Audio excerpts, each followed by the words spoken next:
যে এই বাড়িটা করেছিলেন সেখানেও গেলেন, উনি যে ঘরে থাকতেন সেই ঘরে গেলেন, ওনার প্রাইজ গুলো হাতে নিয়ে দেখলেন। এটাই একটা বিশাল ওনার ইতিহাসগুলোকে মানে উনি রোমন্থন করলেন পুরো ইতিহাসটাকে। জিজ্ঞাসা করলেন কি বললেন, আবার কি আসবেন বললেন, কি বললেন উনি বললেন লক্ষ্মী পুজো আসবেন, প্রসাদ খাবেন এখানে। ওই আর কি, মানে ওনাকে তো পাইনি ওনার এই জিনিসগুলো নিয়ে পেয়েছো, মানে যাই হোক ওই আর কি। সবাই বলি যে উনি এখন থাকলে তাও দিদি কিছু ইভেন্টে যায়, গৌরব তো যাই না, আর আমার ছোট ননদ ও খুব একটা যায় না, কারণ বিহাইন্ড দ্য ক্যামেরা থাকে। আর আমি মোটামুটি এই বাড়ির বউ হওয়ার আগে থেকেই উত্তম কুমারের যা যা প্রচুর অনুষ্ঠানে আমায় মানে সামহাও পারফর্ম করতাম, তো আমি শিওর ছিলাম যে আমি ওনাকে নিয়ে যেতাম, কিন্তু সেটা তো আমার হলো।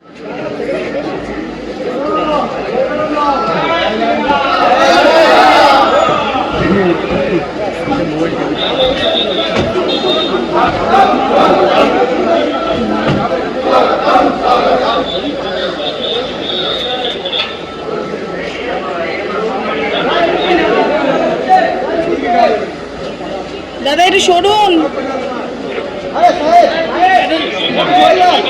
একটু সামনে দিয়ে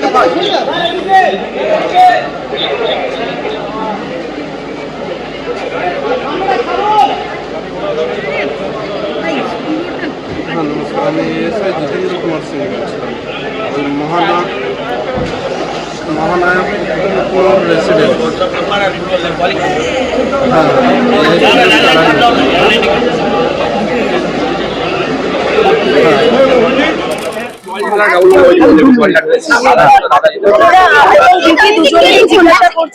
মুখ্যমন্ত্রী দেখলাম পুরো বাড়ি ঘুরে দেখলেন, ওপরেও গেছি একদম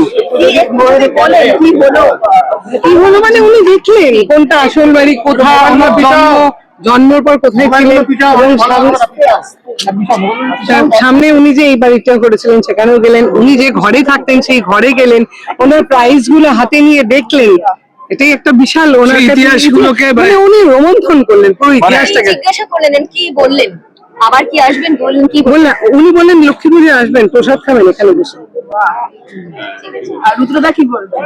আজকে সকাল থেকেই একটা অপূর্ব একটা অনুভূতি, এবং শুধু তাই নয়, আমাদের যে সংস্কৃতি, আমাদের যে পরম্পরা, যেগুলো একটু অবহেলায় চলে গিয়েছিল, তার মধ্যে সব থেকে বড় একটা স্তম্ভের নামে কিন্তু ছিল উত্তম কুমার।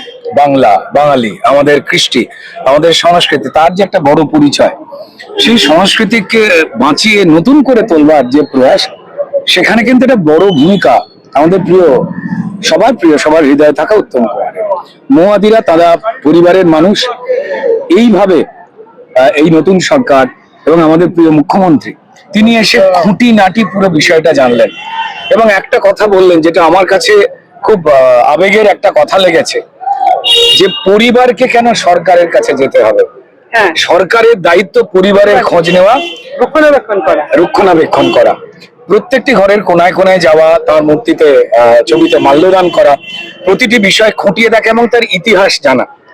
এবং আপনারা নিশ্চয়ই জানেন যে সামনেই উত্তম বাবুর জন্ম শতবার্ষিকী, সেটাকে খুব বড় করে করা এবং এই নতুন ভাবে যে আমাদের বাংলা ফিল্ম ইন্ডাস্ট্রি, সেখানে যে একটু অরাজকতার অশুভ বাতাস ঢুকে পড়েছিল 10-15 বছর ধরে, সেই বিষয়টা উত্তম বাবুদের যে গৌরব ছিল, তাদের যে একসঙ্গে থাকার যে প্রয়াস, সেটাকে যে একটুখানি ম্লান করে দিয়েছিল, সেটার যেন পুনর্বিন্যাস হতে পারে, তার একটা কোথাও যেন বড় ছাপ এই উত্তম কুমার নামটার সঙ্গে। সবকিছু উত্তম হোক, তার জন্য আমাদের সম্মানীয় মুখ্যমন্ত্রী একটা টালিগঞ্জে একটা বড় স্টুডিও তৈরি, তাই না? একটু বলুন। 100তম মানে দেখতে দেখতে 100 বছর হয়ে যাবে আর কি, সেপ্টেম্বর। কি বললেন আপনারা, কি চাইছেন? কি আমরা কিছু চাই না, উনি যা বলার, দেখো একটা কথা সবসময় ভগবানের কাছে কি বলতে হয়, ভগবান আমায় এটা দাও, আমায় ওটা দাও, যা ভগবান যা বোঝাচ্ছে উনি বললেন আমি শোনো পাশে আছি, এই কথাটা অনেক বড় কথা। জন্মদিন সেলিব্রেশন নিয়ে কোনো অ্যাডভান্স কিছু? হ্যাঁ, ও তো এক্ষুনি তো ক্যামেরা তার সামনে শ্মশানে এখানেই বলে দিলেন যে প্রায় 1 মাস ব্যাপী ধরে ওনার বিভিন্ন রকম অনুষ্ঠান হবে। একটা টালিগঞ্জ একটা নতুন স্টুডিও হচ্ছে ওনার নামে, একটা নতুন স্টুডিও হচ্ছে ওনার নামে, এবং অনেক আরো কিছু সংরক্ষণের জায়গা হবে, যেটা আমাদের যে চলচ্চিত্র বিষয়ক যে ঐতিহ্য, বাংলার মাটি থেকে যা ছড়িয়ে পড়েছিল মুম্বাই বা সারা ভারতবর্ষের, এই ইতিহাস তো ভুলবার নয়। তো ফলত সেগুলোকে আরো বাঁচিয়ে তোলবার, জাগিয়ে তোলবার এবং তা দিয়ে যাতে বর্তমান যে সময়টা কাজ করছে বাংলা ফিল্ম ইন্ডাস্ট্রিতে, তারা যেন ওই গৌরবোজ্জ্বল যে অধ্যায়, যে সম্পর্ক, যে ঐতিহ্য, সেটাকে আরো মজবুত করে মনে রেখে উত্তম বাবুদের দেখানো রাস্তায় এগিয়ে যেতে পারেন, তার জন্য যাবতীয় প্রয়াস সম্মানীয় মুখ্যমন্ত্রী নিচ্ছেন।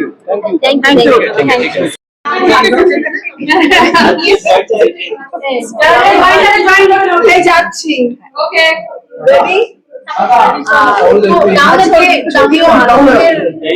আজকে যদিও আনন্দের উদযাপনের দিন নয়, কিন্তু তবুও মানুষ আসেন এই দিনটাতে এবং আজকে মুখ্যমন্ত্রীর প্রথম, এটা নিয়ে কি বলবো? দুজনকে জিজ্ঞাসা করবো এটা নিয়ে।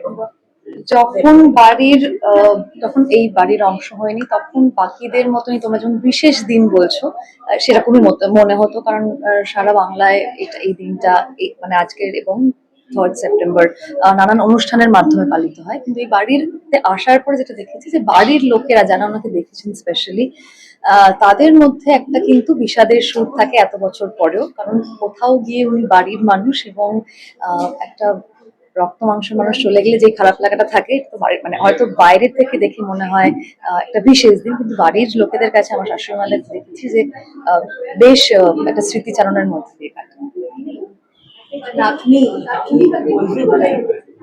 হ্যাঁ, অবশ্যই ও যেটা বলেছে ঠিকই একদম, মানে একটা দুঃখের সময় তো নিশ্চয়ই, মানে দুঃখের দিন তো অবভিয়াসলি, কিন্তু দুঃখটা বোধহয় উনি ভুলতে দিতে চান না, মানে মনে করাতে চান না। কারণ আমরা পুরো ভুলেই থাকি জিনিসটা, কারণ এত জায়গায় এত প্রোগ্রামস হয়, যার জন্য আমরা না মানে এত তাড়াহুড়োতে থাকি। সকাল থেকে উঠে দেখুন আমরা সেজে গুজেই গেলাম কেওড়াতলা, তারপর এখান থেকে বাড়ি, এখান থেকে আবার নন্দন থেকে আবার রবীন্দ্র সদন, মানে পরপর প্রোগ্রামস আছে। তাই জন্য ওই যে একটা, হ্যাঁ, রাত্রিবেলা যখন মানুষ একা থাকে তখন দুঃখটা বুঝতে পারে। তবে ওনার কথা বলতে বলতে, ওনার সিনেমা দেখতে দেখতে আর সেই দুঃখটা আমরা সেইভাবে মানে উপলব্ধি করতে পারি না। নবমিতা নামটা উনি রেখেছিলেন। হ্যাঁ, তো বলো, এটা তো একটা মানে মহানায়ক, তার নাম তোমার নামটা অদ্ভুত ভাবে উনি মানে মা যখন কনসিভ করেছে তখন থেকে উনি জানতেন যে নাতনি হবে, বা ওই এখন ম্যানিফেস্ট বলে একটা কথা আছে, হয়তো সেই সময় উনি সেটা করছিলেন যে নাতনি আমার চাই এবং নাতনি হবে। এবং বার্লিনে যখন গেছেন, বার্লিনে গিয়ে উনি মেয়েদেরই জামা নিয়ে এসছেন, মানে আমার এখনো রাখা আছে জামাগুলো। কিন্তু প্রবলেমটা হচ্ছে যে এখন ছেলে মেয়ে দুজনে একই রকম জামা পরে, তখন কিন্তু মেয়েদেরই আলাদা জামা হতো এবং ছেলেদের আলাদা জামা পরানো হতো।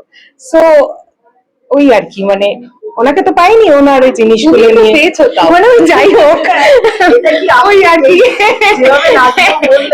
সবাই বলি যে উনি এখন থাকলে, তাও দিদি কিছু ইভেন্টে যায়, গৌরব তো যাই না, আর আমার ছোট ননদ ও খুব একটা যায় না, কারণ বিহাইন্ড দ্য ক্যামেরা থাকে। আর আমি মোটামুটি এই বাড়ির বউ হওয়ার আগে থেকেই উত্তম কুমারের যা প্রচুর অনুষ্ঠানে আমায় মানে সামহাও পারফর্ম করতাম। তো আমি শিওর ছিলাম যে আমি ওনাকে নিয়ে যেতাম, কিন্তু সেটা তো আমার হলো না, তাই জন্য বলছি। আচ্ছা, বাকি দিনটা কিভাবে কাটাবে? যদিও বললাম যে উদযাপনের নয়, তবুও তোমরা যে কি প্ল্যান বা বাকি দিন বলতে মানে সারাদিনটা ওই যে বললাম, আজকে আবার উল্টো রথ আছে, তো আমাদের পিসির বাড়িতে রথ রাখা আছে, মানে এখানে রাখবো না, তো সেখানে পিসির বাড়ি এখন যাওয়া হবে, রথ আনা হবে। এবারে দুটো ইভেন্ট মিলে মোটামুটি পুরো ইভেন্টফুল একটা দিন আজকে চলবে।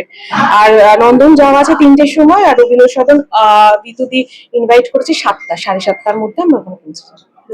মোটামুটি সেম। আমার সকালে যে ত্রিধারার খুঁটি পুজো ছিল, তারপরে এখানে, কিন্তু আজকে আমি সন্ধ্যাবেলা একটু দেশের বাইরে যাচ্ছি, তাই জন্য রবীন্দ্র সদন তো ঋতুদি অবশ্যই বলেছেন, কিন্তু ওইটা আজকে পারছি না। ওটাতে আমি মোটামুটি চাই না ক্যান্সেল, কারণ এরা চলে গেলে আমার আর অত তো একটুখানি একটু মারি, কিন্তু এবারে যাচ্ছি কারণ এরা কেউ নেই। যদি মুখোমুখি হতে একবার সুযোগ হতো, কি বলতে দাদুকে এবং দাদা শ্বশুরকে? আমি একটা লিপ দিয়ে গান নিচে নিতাম বাবা, কিছু বলে তো বলতেই পারতাম না, বাকরুদ্ধ হয়ে যাওয়ার থেকে যেটা করতে পারি এবং করতে চাই আমি সেটাই করতাম। জানি না, মানে এখন ওই ফিলিংসটা আমি বলতে পারবো না, কারণ এখন মানে ছোটবেলায় এরকম হতো যে দাদু, তো মানে দাদু যেরকম হয়, লোকের দাদু যেরকম হয়, আমার দাদু ওরকম। কিন্তু বয়স হতে হতে আমি বুঝেছি যে না, উনি একটা অন্য একটা মানুষ, মানে যাকে ছোঁয়া যায় না, ধরা যায় না একটু। তো এখন জানি না কি ফিলিংস হতো, তাই না।